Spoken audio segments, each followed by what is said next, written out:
Positibo ang Malacañang na nananatiling maganda ang economic landscape ng Pilipinas batay na rin sa mas mataas na growth forecast ng International Monetary Fund para sa bansa.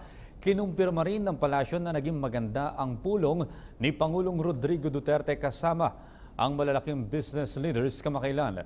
Kabilang sa mga tinalakay ay ang federalismo, kontraktualisasyon at dagdag na trabaho at oportunidad para sa mga Pilipino. May report si Rocky Ignacio. Mananatiling matatag ang economic fundamentals ng Pilipinas. Batay sa International Monetary Fund o IMF, matatamo ng bansa ang target na 6.8 GDP growth ngayong taon dahil na rin ito sa maayos na paggamit ng pondo ng bayan kasabay ng pagpapatupad ng kailangang reforma sa buwis at pagpapalakas ng infrastruktura. The IMF raises the Philippine growth forecast. We welcome the latest forecast by the IMF on the country's growing economy.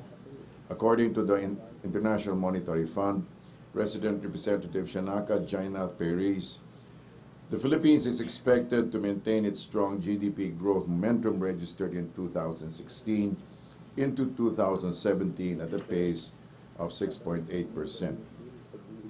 We can achieve the growth as projected by the IMF through increase in infrastructure spending and implementation of a comprehensive tax reform package which will create more jobs, ease the cost of doing business, and reduce poverty incidence rate. Nakikita rin niya indikasyon na matatag na ekonomiya ng Pilipinas dahil sa pagkakaroon ng dagdag puhunan. The Philippine socio-economic landscape continues to show great improvement, and policies are being set in place for sustainable economy and society. Kabilang na dito ang maayos na sistema ng banking at pagpapabuti ng revenue-generating agencies katulad ng Bureau of Internal Revenue at Bureau of Customs. We'd like to share with you a few points. Number one, more foreign banks are entering Philippines this year. As reported by the Bangko Sentral ng Pilipinas, there are more banks that have expressed interest to come to the Philippines.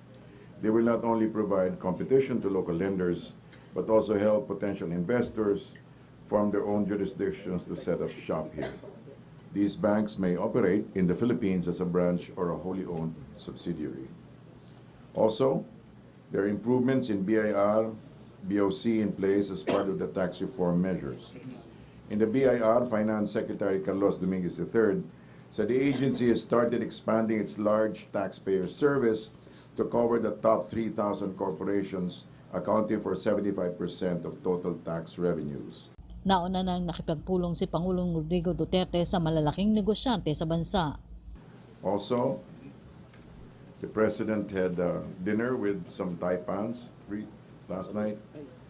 A group of big business leaders met with President Rodrigo Duterte last night over dinner. The meetup was facilitated by Presidential Advisor Joy Concepcion. He was PA on entrepreneurship. In order to enroll them and to bring them on board to the government's agenda of inclusive growth.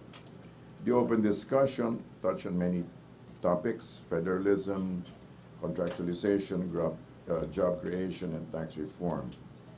The President reiterated that he was all for job creation to uplift the people's well-being.